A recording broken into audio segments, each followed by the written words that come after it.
오늘 나누고자 하는 말씀은 마태복음 13장 31에서 32절로 두 구절입니다. 우리 다 같이 여기 써 있는 두 구절의 말씀을 하나님 앞에 봉독해 드리도록 하겠습니다. 다 같이 시작. 또 인류를 끌어들이시되 천국은 마치 사람이 자기 밭에 있다 심은 그것이 하늘을 같으니 이는 모든 식보다 작은 것이거든 자란 뒤에는 풀보다 커서 나무가 되매 공중의 새들이 들어와서 그 가지에 깃들이느니라. 아멘. 네, 오늘 말씀의 제목은 이제 하늘의 천국이라는 제목으로 말씀을 좀 나누도록 하겠습니다. 우리는 사실은 이제 죽어서 내가 천국 간다, 천당 간다라는 말을 사실 많이 사용을 합니다. 물론 이제 이 말이 틀린 말은 절대로 아닌데, 사실은 이제 죽은 신자들, 특별히 이제 우리가 예수 믿다가 돌아가신 분들이 영혼이 잠시 머무는 사후세계, 그걸 이제 약간 신학적 용어로는 중간 단계라는 말을 사용해요. 그래서 그 사후세계를 두고서 사실 성경은 천국이라는 말을 그렇게 많이 사용하지 않아요. 그러니까 오히려 예수님이 뭐라고 그러셨냐면 그 십자가상에서 이제 너가 오늘 나와 함께 천국에 있겠다라고 말씀하신 게 아니라 낙원에 있다. 그래서 이제 그 낙원은 나중에는 이제 다 없어지고 이제 우리는 새하늘과 새 땅이라는 영원히 주님과 함께 살아가는 그 새하늘과 새 땅에서 살아요. 그런데 죽은 영혼들이 사는 곳이 이제 낙원이고, 이 천국이라는 단어는 예수님이 회개하라, 천국이 가까이 왔도다 라고 이제 그 말씀을 하셨을 때, 이 천국이라고 하는 것은 저 멀리 있는 그 사후세계를 말하는 것이 아니라 바로 이제 우리 속에, 바로 지금 바로 우리 이 교회 속에도 있고 내 마음 속에도 있는 우리 속에 임한 하나님의 통치, 이 땅에 있는 하나님의 나라를 예수님이 천국이라고 불렀어요. 그래서 우리가 이제 죽어 천국 간다라는 말, 틀린 말은 절대로 아니지만, 그래도 이제 차라리 죽어 낙원 간다, 사람이 이제 그렇게 말하는 게 성경적이고, 이 천국은 바로 이제 내 옆에 있다, 우리 내 속에 있다. 이걸 한번 생각해 볼 필요가 있습니다. 혹시 한국에 미국이 있는지 아세요? 한국에서 혹시 미국 가보시죠? 한국에 미국이 있어요. 이게 무슨 말이냐면, 무슨 말 하나, 제가 이제 군 생활을 카투사라는 곳에서 했어요. 그래서 논산훈련소에서 6주 훈련을 받고, 한 또 6주 정도를 이제 그 카투사들만 교육하는 곳이 있어서, 그게 이제 그 평택에 있는 그 캠프 험프리스라는 곳이 있어요. 그래서 제가 제 기억이 납니다. 그래서 열심히 이제 한국의 논산훈련소에서 훈련을 받고, 또 캠프 험프리스 그 대문을 딱 들어서는 순간 제가 어떤 생각을 했냐면, 마치 제가 미국으로 온 듯한, 한번 가보시면 제 말인지 알 것 같은데, 이 미국, 우리나라에 있는 그 미군 그 부대는 미국 사람들의 땅이에요. 실제로 미국 사람들 땅입니다. 그런데 그게 미국 사람들만의 땅이 아니라 실제로 가보면 미국이에요. 그러니까 한국에 있다고 해서, 한국 땅에 있다고 이제 한국만 있는 게 아니에요. 그럼 미국 사람들 땅 뭐냐 했을 때, 실제로 미국 사람들이 살면서 미국 사람들이 만들어가는 세상이, 그게 이제 미군 부대입니다. 제가 이게 왜 이런 말씀을 하냐면, 사실 우리는 이제 이 세상을 사는 게 맞지만, 사실 우리 주님이 말씀하시는 이 천국은 이 세상에 속하지 아니한 하나님이 다스리시는 세상인데, 마치 한국에 있는 미군 부대가 미국 사람들이 만들기 때문에 이게 절대로 완전히 다릅니다. 우리 똑같습니다. 이게 이 천국은 우리가 이제 사실 잘 모르지만 이 천국을 만들어 가시는 분이 성령님이세요. 그래서 이 성령님의 손길이 하나하나 세세하게 이 살아 숨쉬는 분. 그게 바로 우리 옆에 있는 천국입니다. 단순하게 천국이 아니라 우리는 이 천국 속에서 하나님이 어떤 분인가, 하나님이 우리를 어떻게 만들어 가시는가, 그리고 하나님은 어떻게 그분의 세계를 갖고 가시는가. 사실 이제 우리 이제 이 교회도 이제 이렇게 정원들 있잖아요. 정원이 있다라는 게 이제 이 정원이 그냥 만들어지는 게 아니라 이 정원을 가꾸시는 분. 사실 이제 우리 목사님이 사모님이십니다. 물론 우리 성도님들이긴 한데 그러니까 그 사람의 정원을 보면, 그러니까 그 어떤 정원을 보면, 그 집 정원을 보면 이제 그 사람의 그 모습이 보이는 거예요. 왜냐하면 정돈된 분들은 그 정돈된 정원을 만들잖아요. 근데 이제 뭐 한번 제 농장 가보신 분 알겠지만 제 농장은 정돈이 안 됐어요. 이게 뭐냐면 똑같은 이 농장이어도 그 사람의 모습에 따라, 그 사람의 성격에 따라 다르거든요. 똑같습니다. 우리가 경험하고 있는 이 성령, 그리고 우리가 경험하고 있는 이 천국은 단지 우리가 천국이 중요한 것이 아니라 그 천국을 가꾸는 그 성령님이 어떤 분이신가 한 것을 우리가 깊이 주목할 필요가 있습니다. 특별히 이제 사도 바울이 이런 말씀을 하셨는데, 하나님의 나라는 먹고 마시는 것이 아니라 성령 안에서 의와 평강과 희락이다 라고 말씀을 하세요. 그래서 오늘 저는 이 말씀을 통해서 천국은 이러이러한 거야 라는 말씀보다 이 천국을 가꾸시는, 우리 가운데 오시는 성령님이 도대체 어떤 분이신가 한 거를 한번 생각을 해보려고 합니다. 첫 번째, 오늘 말씀을 한번 보겠습니다. 천국은 마치 사람이 자기 밭에 갖다 심은 겨자씨 하나 같다. 한번 생각해 보십시오. 농부가 겨자 열매를 얻으려면 한 알만 심을까요? 예를 들어서 저는 사실은 이제 엄밀히 말하면 그 농장을 빌린 이유가 야채를 얻으려고 빌린 게 아니라 나무 때문에 이제 빌렸는데 어떻게 하든지 간에 이제 제가 이렇게 야채를 길러야 되기 때문에 부득이하게 기릅니다. 그런데 예를 들어서 이제 그 야채를 기르기 위해서 이번에도 이제 예를 들어서 만약에 파프리카 특별 주문을 이제 받아가지고 파프리카를 이제 기르고 있지만 그 파프리카를 내가 기르기 위해서 모종 하나만 심을까? 절대로 그렇게 안 해요. 근데 이게 오늘 놀라운 말씀입니다. 왜 그러냐면 왜 이 농부는, 사실 이 농부는 이제 예수님이세요. 그리고 이 농부는 성령님이십니다. 왜 이 농부는 그 많은 그 겨자씨라는 게 이제 우리가 그 허니 머스터드 소스 있잖아요. 그게 이제 그 노란 건데 이제 그 나라는 이제 흑겨자라고 하더라고요. 제가 본 적은 사실은 없습니다. 그래서 이 흑겨자씨 하나를 왜 하필이면 이 하나를 자기 밭에 심었습니다. 왜냐하면 내가 만약에 이 겨자 열매를, 물론 겨자 열매라는 것은 이 겨자가 이렇게 나면 거기에 이제 그 콩처럼 거기에 이제 많은 열매가 있다라고 합니다. 그 씨가 있다고 합니다. 그 씨가 이제 그걸 빻아가지고 이제 그 머스타드 소스를 만든다고 하는데, 내가 만약에 정상적인 농부라면 한 알만 내가 심을까요? 절대로 그렇지 않겠죠. 근데 도대체 농부이신 하나님, 농부이신 그리스도는 왜 하필 자기 밭에 이 겨자씨 하나를 꼭 한 알만 심었을까? 한번 생각을 좀 제가 해보게 됐습니다.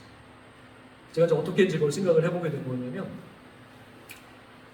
물론 제가 이제 항상 이 농장 얘기를 하면은 뭐 그렇게 썩 좋아하지 않는 사람도 있긴 한데, 워낙 이 농장에 이제 뭐 제가 사실은 뭐 제가 하는 일이 별로 없어요. 그러니까 무슨 말이냐면 농장에 아침에 한 2-3시간 있다가 좀 쉬었다가 이제 학원 가고 과외 가고 그게 제 인생이에요. 그래가지고 뭐 특별하게 일주일에 한 번 뭐 이제 만날 분 있으면 만나고, 그러니까 농장이 이제 어느 순간 이제 제 세계가 되어버렸어요.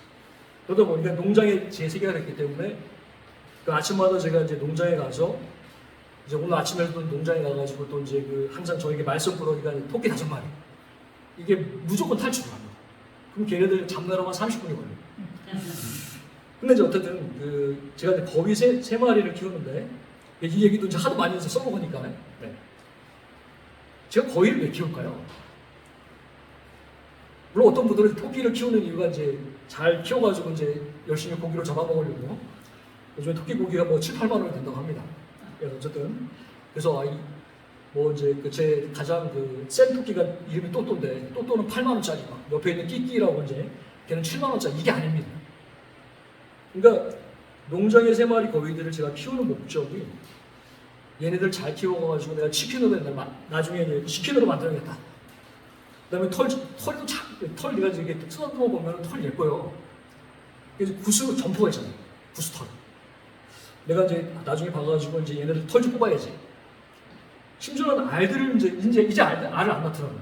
한 5월달 초가 됐더니 열심히 이제 알들을 이제 열심히 잘 낳습니다. 그러면 내가 알들을 이제 시장에서 팔까? 사실은 그런 목적이 아니라 그냥 좋은 거예요. 그냥 아침에 가서 제가 농작물을 열 때마다 얘네들은 내가 주인인 걸 알고 그냥 빽빽거려요. 그냥 그 빽빽거리는 게 제게 기쁨이 되더라고요. 이게 무슨 말이냐면 이 농장의 거의 3마리, 심지어는 사실은 이제 말썽꾸러기인 물론 다 그 모든 토끼들 대부분은 다 우리 박 집사님이 주셨는데 그 5마리 토끼 이런 애들이 내가 얘네들 잡아먹으려고 절대로 그게 아니에요. 그러니까 내 친구 그리고 그 자체. 그러니까 얘네들이 잘 크고 있나? 심지어는 이제 잘 자라고 있나? 밥은 잘 먹고 있나? 근데 이런 것들이 그냥 그 자체만으로도 농부에게 이 기쁨을 줘요. 이게 무슨 말이냐면 하나님이 이 하나의 겨자 씨앗을 심은 목적이 내가 얘를 잘 키워서 머스타드 소스를 좀 한번 잘 뽑아봐야겠다. 그랬으면 절대로 이 겨자씨 하나만 심지 않습니다. 아무리 못해도 진짜 아무리 못해도 이게 이제 한 100알은 심을 것 같아요. 하나님의 목적 그리고 성령님께서 우리 가운데 오신 목적. 사실 저는 이제 제가 이제 항상 내가 말씀을 드렸던 거는 저는 사실은 예수를 믿자마자 사역부터 배웠어요. 그러니까 이제 내가 예수를 믿게 된 목적이 전도를 하고 선교사가 되기 위해서 내가 예수를 믿게 됐나 보다.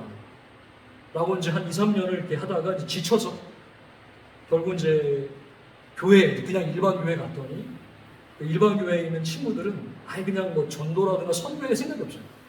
얘네들은 이제 제 친구들이 되었는데 그 교회에 모여가지고 맨날 놀고 맨날 찬양하고 놀러 다니고 먹으러 다니고 전 처음에 그래서 어떤 생각을 했냐면 이거 교회가 이거 영 아니다. 근데 내가 나중이라는 게 이제 그때 제가 깨닫게 됐어요. 하나님이 나에게 신앙을 주시고 나를 만나 주신 것이 나를 통해서 어떤 이 전도의 열매를 이 전도 열매가 제가 중요하지 않다는 건 절대로 아닙니다. 그러나 하나님이 우선된 목적이라는 건 그것은 저 자체에 대한 그러니까 내가 그냥 행복한 존재가 되고 내가 건강한 사람이 되고 내가 하나님 앞에 그대로 잘 자라는 것 심지어는 그냥 놀러 먹고만 다녀도 제가 나중에 이제 그게 깨닫게 되거든요. 내가 그냥 교회 속에서 진짜 아무 일도 안 하고 그냥 먹고 친구랑 희희낙낙 거리고 그렇게 해도 그거 자체가 그게 의미구나. 왜 그러냐면 우리가 이 부활과 복음이라는 예수님의 이 전도의 사명, 이 선교의 사명을 우리의 힘으로 절대로 할 수가 없습니다. 왜 그러냐면 내가 행복하지 않은 사람은 절대로 다른 사람에게 제대로 된 복음을 선포할 수가 없어요. 정말 우리가 이 교회 생활을 하고 신앙생활을 하는데 맨날 힘들고 그리고 교회 가면 왜 이렇게 피곤할까? 솔직히 저는 이제 사실 일요일이 제일 피곤합니다. 그러니까 제일 보통은 이제 좀 쉬었다가 이제 보통 오전에 하는데 주일날은 뭐 아침부터 막 그냥 이제 일어나가지고 막 그러니까 제일 피곤한 날 중에 하나가 이제 교회를 오는 날이에요, 사실은. 근데 과연 내가 행복하지도 않으면서 다른 사람들한테 복음을 전하면서 예수 믿으면 행복하십니다. 이거는 순 거짓말이 들어요. 다시 말해서 하나님께서 우리에게 주신 그 첫 번째 목적이라는 것은 이 사명도 중요하지만 일단 우선은 나라는 존재가 얼마나 하나님 보시기에 소중한 존재인가를 깊이 깨닫는 사랑이 먼저고 사명은 거기에서 솟아나게 되어 있습니다. 다시 말해서 하나님이 나를 겨자씨 하나같이 심으셨다면 물론 당연히 하나님은 우리에게 열매를 원하세요. 그러나 그 열매보다도 가장 중요한 것은 뭐냐면 그 생명, 내가 하나님의 생명을 누리느냐, 내가 정말로 하나님 앞에 제대로 살고 있느냐, 그것이 그 어떤 것보다도 중요한 이 천국의 성령님이 겨자씨 하나 같은 나 자신을 그분의 밭에 심은 첫 번째 목적입니다. 믿으십니까? 네. 두 번째. 잘 보시면 여기 32절에 보면 모든 씨보다 작은 것이로되 자란 후에는 풀보다 커서 나무가 된다 라고 하는 말씀이 나옵니다. 다시 말해서 사실 이 겨자라고 하는 이 식물은 풀일까요? 나무일까요? 이 겨자라고 하는 이 식물은 나무가 아닙니다. 풀입니다. 네. 우리 공모사님 답을 얘기해 주십니다. 오늘 하나님의 말씀의 중요한 목적, 풀 같은 존재를 나무가 되게 한다. 이게 나무가 된다라는 단어가 사실은 그게 나무여서가 아니라 나무가 되어간다라고 하는 뜻을 가지고 있습니다. 물을 표도주로 변화시키신 하나님. 사실 우리는 물 같은 평범한 존재. 근데 포도주같이 하나님 앞에 중요한 의미를 가진 존재. 풀 같은 존재를 나무로 바꾸시기 위해서 하나님은 바로 자기의 풀밭에 바로 이 하나의 겨자 씨앗을 심으신 겁니다. 풀 같은 존재, 나무 같은 존재. 저는 나무를 사랑하지 않았어요. 저보다 오히려 이제 제 아내가 더 이렇게 나무를 좋아했고 저는 나무에 낮아도 관심이 없어요. 그러다가 한 5년 전에 어느 겨울에 제 베란다에 버려진 어떤 나무가 있었습니다. 물론 나중에 제가 이제 그 나무의 이름을 겨울이라고 불렀어요. 저는 나무에 관심이 없어요. 그런데 그 버려진 그 겨울이가 이제 제가 언제 죽나? 항상 언제 죽나를 생각했어요. 너무 추웠기 때문에. 그랬는데 어느 날 이제 그 베란다에 가봤더니 안 죽어 있는 거예요. 그래서 이게 언제 죽지? 이런 생각을 했었어요. 그러다가 이제 한 또 며칠 있다가 또 나가보니까 너무 추웠네. 나는 너무 추웠네. 얘는 안 죽어 있는 거예요. 그래가지고 불쌍하더라고요. 불쌍해서 그 베란다 옆에 그 보일러실이 있었어요. 그래서 그 보일러실에다가 그 겨울이를 이제 던져버렸어요. 봄이 되었죠. 죽어 있을까요? 살아 있을까요? 살아있다. 그때 이제 제가 생각을 했어요. 나무는 대단하다. 그때부터 한 3년을 나무에 집중을 했어요. 그래서 이제 나무들을 이제 나무 사냥이라고 해가지고 한 나무를 이제 뿌리까지 뽑기 위해서 산들을 이제 여러 개 돌아다니기도 하고 그 나무들을 이제 모으고 사기 시작했었는데 대략 한 3년 동안에 한 150개 정도의 어떤 서로 다른 나무들을 이제 나무에 너무 관심이 있었어. 근데 그때 그 나무들의 그 나무와 풀이 다르다라는 걸 이제 그때 알게 되었는데, 나무와 풀은 큰 놈이 나무고 열매를 많이 낳는 게 나무가 아니라 바로 그 겨울을 날 수 있는. 그러니까 겨울이 되면 농장에 있는 모든 풀들은 다 죽습니다. 그런데 나무는 죽지 않아요. 나무가 된다. 도대체 나무가 된다는 것이 무엇인가? 라는 걸 곰곰이 생각해 봤을 때, 이 나무라고 하는 것은 그 추운 겨울과도 같은 인생의 고난이 들어왔을 때 그 고난을 버틸 수 있는 존재. 그게 나무입니다. 사실 이 풀이라는 존재는, 물론 제가 이제 풀을 너무 제가 이제 그 무시하거나 풀들이 아마 저한테 기분 나빠할 것 같은데, 왜냐면 우리가 지금 여기 그 야채가 다 풀거든요. 근데 얼마나 우리가 이 야채들의 그 도움을 많이 받습니다. 저 야채들이 이제 그 오전에 오셨다가 가신 그분들의 마음을 사잖아요. 그러니까 이 풀한테 제가 이제 뭐라고 하면 안 돼요, 사실은. 근데 이제 이 풀이라고 하는 이 존재는 사실은 이제 제가 말하는 이 풀은 이제 그 옆에 막 잡초를 말하는 거예요. 잡초는 나무를 위해 살지 않아요. 자기가 살기 위해서 그 나무가 죽든지 말든지 상관없습니다. 그러니까 한여름 태양볕에 그 우기 때, 몬순 때 비를 맞아가면서 어떻게 하든지 내가 혼자 살자, 나만 살자, 요게 바로 이제 풀입니다. 그 나무는 그렇잖아요.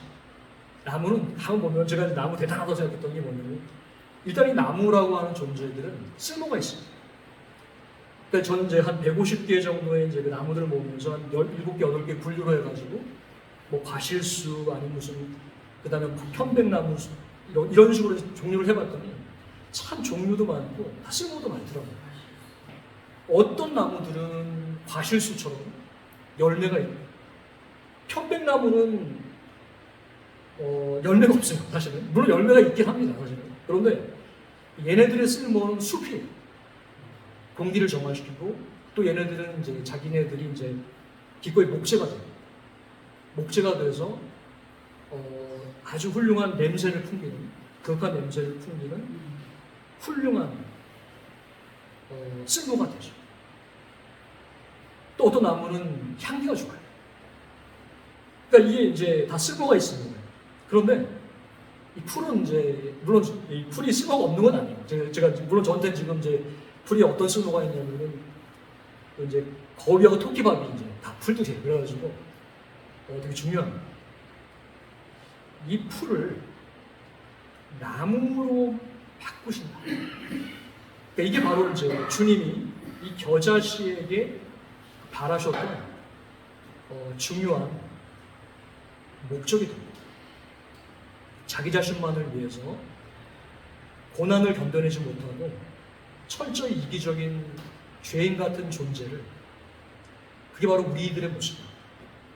우리들의 모습을 나무가 되게 한다. 사실 나무가 아니에요. 겨자씨는 나무가 아니에요. 그런데 이 농부는 나무가 되게 하기 위해서 자기의 밭에, 나물밭에 바로 이 겨자씨 한 놈을 특별히 유념하고 키우기 시작합니다. 그러다가 이제 드디어 이 농부의 본심이 드러납니다. 이 농부의 본심이 뭐냐면 바로 32절 끝부분에 나무가 되네 공중의 새들이 와서 그 가지에 깃들인다. 우리는 네가 나무가 돼서 열매를 맺고 싶어 합니다. 그런데 사실 열매를 이제 맺는 게 쉽지 않더라고요. 인생을 살다가 이제 내가 이제 저도 이제 어느 사이에 이제 50이라는 나이를 지나고 보면서 내가 무슨 열매를 맺었지? 근데 그냥 아무 열매를 맺은 게 없는 것 같은 거예요. 심지어는 이제 뭐 예를 들어서 제 주변에 있는 어떤 목사님들은 이제 미혼하시는 분들은 저한테 그래도 결혼을 해서 자식 새끼라도 낳잖아요. 라고 이제 얘기를 하지만 그분들한테는 그게 이제 부러움의 어떤 그 이유가 될 수 있을지 모르겠지만 솔직히 저는 뭐 자신난 게 그렇게 큰 열매인지 모르겠어요. 근데 되돌아보면 열매가 하나도 없는 것 같아요. 겨자나무는 열매나무예요, 사실. 그러니까 열매, 겨자, 머스타드라고 하는 열매가 있어야 되는데 이 농부는 이 겨자나무에게 열매를 원하지 않더라고요. 그러니까 이 농부의 이 겨자나무를 심은 목적, 그것은 공중의 새들이 와서 그 가지에 깃들인, 사실 이게 바로 열매입니다. 무슨 열매냐면 농부를 기쁘게 하는 열매. 우리는 정말로 내가 바라는 열매가 정말 나를 만드신 주님을 기쁘게 하는 열매인지, 아니면 내가 내 자신을 기쁘게 하거나 아니면 내 자신의 욕심을 위한 열매인지 한번 생각해 볼 필요가 있어요. 왜 그러냐면 사실 뭐 사과나무는 사과가 열매죠. 그런데 편백나무만 봐도 편백나무는 아마 이제 나는 왜 이렇게 사과나무처럼 열매가 없을까? 나는 쓸모가 없나 보다. 절대 그렇지 않아요. 편백나무는 그 사과나무가 줄 수 없는 그 깊은 그윽한 숲의 나무가 되고 그 사람들이 힐링을 주고 그 사람들에게 이 안식을 주는 위대한 목재입니다. 지금 이 겨자나무는 스스로가 나는 왜 겨자 열매를 맺지 못하지? 라고 스스로가 한탄할 수도 있을 것 같아요. 그런데 농부는, 이 겨자나무를 심은 농부는 이 겨자에게 겨자 머스타드를 원하는 게 아니라 완전히 다른 목적을 원했던 거예요. 공중의 새, 쉼의 존재입니다. 우리 교회가, 사실은 이제 우리 교회는 시골 전원교회. 물론 우리는 이제 시골 전원교회지만 우리가 이제 보고 들은 게 우린 성도님들이 많이 왔으면 좋겠다. 물론 제가 예를 들어서 최근에 한 4-5분 오니까 분위기도 많이 달라지잖아요.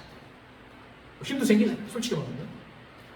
그런데 과연 이 시골 전원교회의 우리 교회, 신주 전원교회의 그 열매, 우리가 정말로 많은 열매, 물론 이제 저는 뭐 전도라든가 영혼의 열매를 절대로 무시하는 게 아니에요. 중요한 거예요. 그런데 한번 생각해 볼 필요가 있는 게 뭐냐면 우리 교회의 열매가 혹시 사과 열매를 주님이 원하시나? 그게 아닐 수도 있다는 거죠. 둥지 열매일 수도 있어요.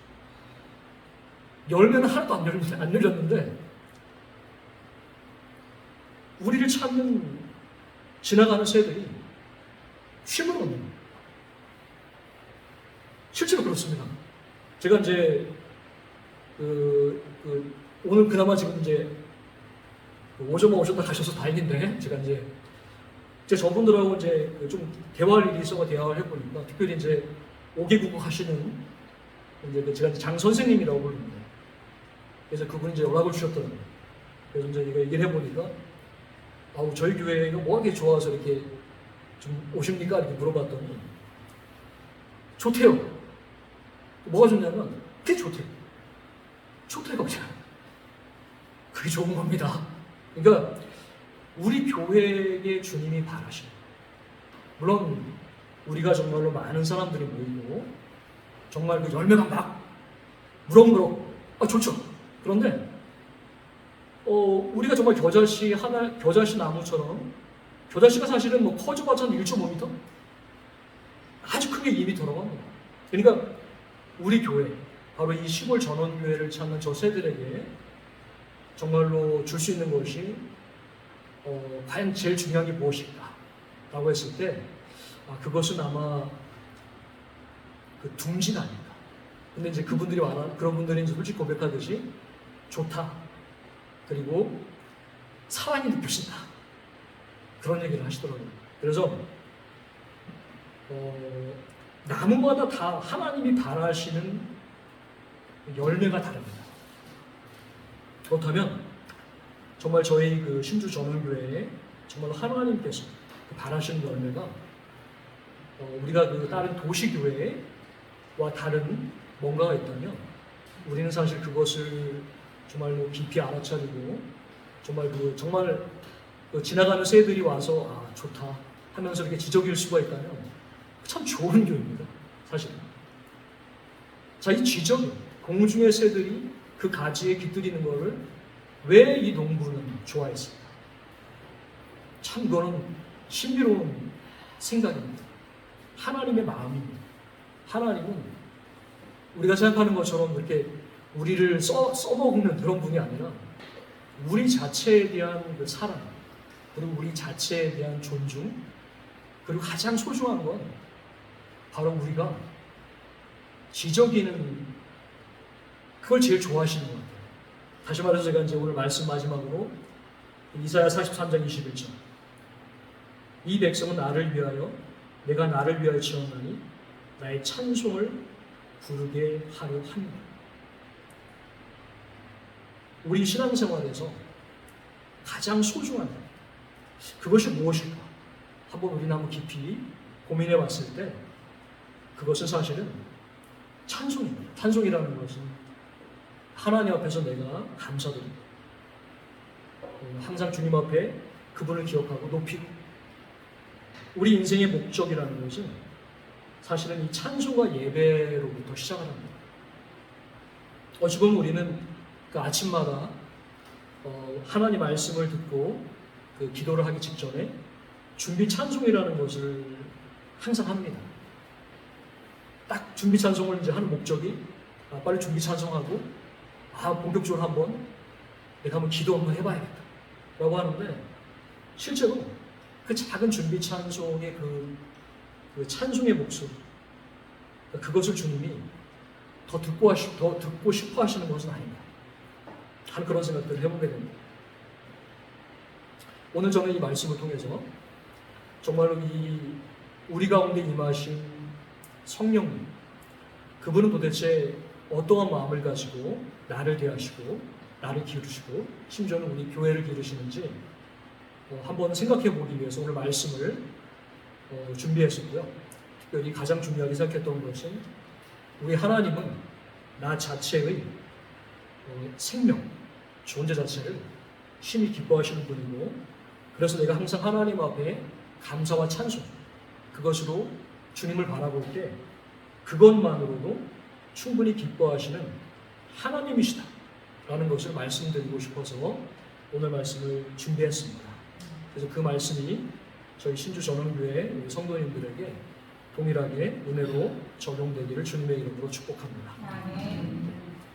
네, 찬송가 같이 하나 더 부르시겠습니다.